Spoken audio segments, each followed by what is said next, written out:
So today I'm going to tell you the story of the worst vehicle I have ever bought and worked on. Now, a little bit of backstory here. My dad drives a lot. He averages 40,000 miles a year, and we were looking at getting him a new truck. He'd gone through a couple of Rams and a Ford King Ranch, F-150 King Ranch, and he was at the point that he needed a new truck. That King Ranch had like 270,000 miles on it.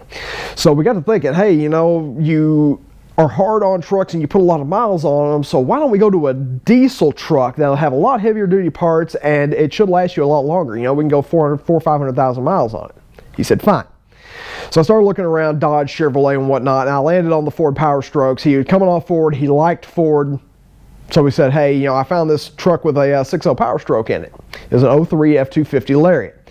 Now, I'm not a diesel guy, but even I knew that they had a kind of a bad reputation, so I talked to people that I knew. Hey, you're a diesel mechanic, you're a diesel guy, is the 6.0 Powerstroke as bad as people say it is? They say as long as it hasn't been tuned and everything is fine on it, you know, it's basically a bone stock truck, it should last 400,000 or 500,000 miles. They're really good trucks. That was all the encouragement I needed. I went and I got this truck. It was an 03, it had 170,000 miles on it, it had full service records going back to when this thing was new. The guy says, I like the truck, I just don't need it anymore, I just went to a smaller truck. Cool. First day I had it, I come out and there is a antifreeze puddle underneath this truck. Like, well, that's a good start. And what it was is the EGR cooler has a little tube that crosses over on there. It really does nothing, but it was a factory original and they had an upgraded version on.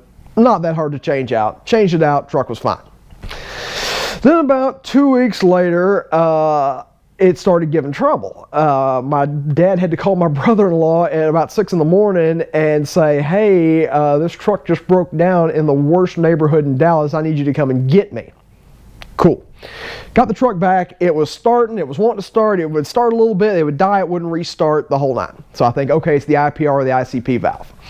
So I find the Motorcraft version of it. I did all Motorcraft parts on this thing. Got a Motorcraft version of the parts, went, swapped them out. Royal pain because where they were on there, I wound up having to take the turbo off from it, and the turbo was on there. I wound up having to cut through a bolt on there. It was a hardened bolt with a collar. I was swapping out Dremels. I had 2 Dremels with carbide wheels on them. I was cutting back and forth on them. When they would overheat, I would go to the next one. I got the hood striker right in the crotch. It's uncomfortable. It's not a fun truck to work on. Get that stuff changed out, no effect. So it's like, okay, well, if it's not those two, it's got to be the high pressure oil pump. Yeah, I think we changed out the FICM, the FICM at the same time. No effect. So, okay, it's got to be the high pressure oil pump. Go in, crack it open. Sure enough, the high pressure oil pump blew the rear seal out of it. Never seen it before, never heard of it before, whatever. Change out the pump, truck fires up, awesome. But now for some reason it has no power out of first gear. I mean, out of first gear, man, it'll slam and screech the rear tires and then it'll take off like a shot, but no power out of first gear. Weird, but whatever. Googled around, found out that it was probably injection stricture, or however you pronounce it, and that there is an additive you can put in the fuel that'll fix it. Cool. Put it in, no effect.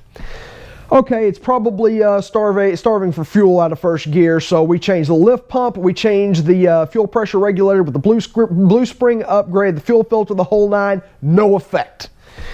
Okay, maybe we're not building boost. This thing does stink like a diesel exhaust, so it's probably that. Look on there, the turbo downpipes with the flex connector are broken. Change it out.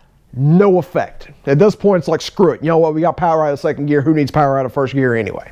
So he starts driving it. Monster oil leak shows up on it. Okay, that's a little bit strange. Dig around, valve cover gaskets, all that stuff is fine. It's the glow plug harness. Change that out. Fixed. Yeah, finally a win. We got something fixed.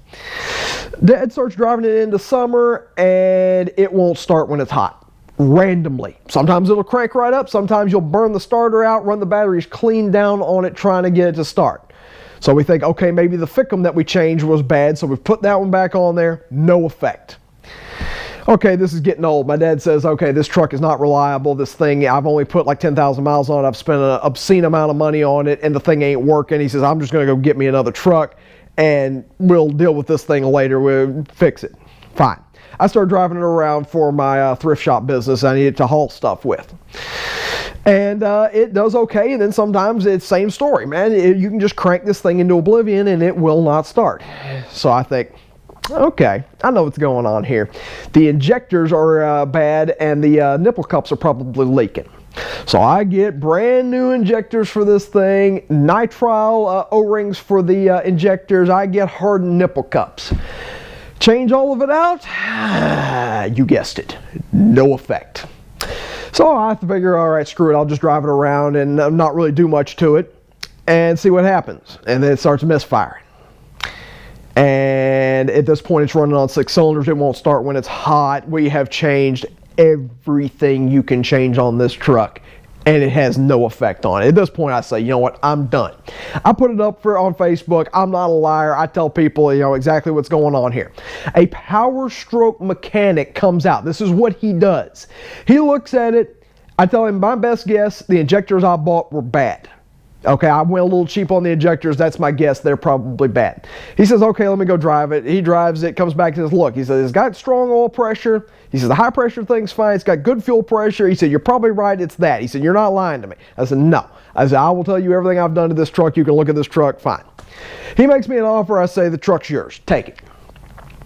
I said, just don't ever talk to me again. Don't call me. I don't want to hear about it. I said, if you can't fix it, I don't care. He says, fine. And that should be the end of the story, but it's not. So I'm surfing Facebook Marketplace about, I'd say about 2 months later, and I see this truck. And I know this truck because I put a scratch on it with a trailer. Definitely my truck. Same guy I sold it to. Yeah, it's my grandpa's truck. Well, you're full of crap because you bought it from me. He's like, it occasionally won't start when it's hot, but it runs fine. Okay, I'm a good mechanic. I got my butt kicked. My dad's a good mechanic. He got his butt kicked. But the thing we can say is we're not diesel mechanics. But I sold this thing to a Powerstroke mechanic, and this is what he does, and he couldn't fix this truck. So now I feel a little bit better about myself. Still not the end of the story.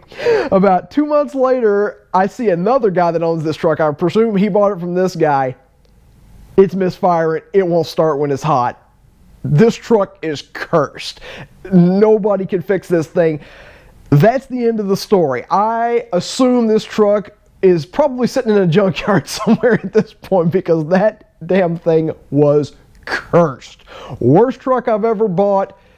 I will not buy a 6.0 Powerstroke to this day because of it. And my dad's company had bought a 6.0 long before this, and yeah, it gave a couple of problems, but it never had problems like that thing did. Hands down, worst truck I've ever bought, worst car. Kick my butt all up and down the stretch. So yeah, that's been the story of the 2003 6.0 Powerstroke. Hope you enjoyed it. As always, thanks for watching. Please remember to like, subscribe, and hit the bell icon if you enjoy these videos and you want to see more.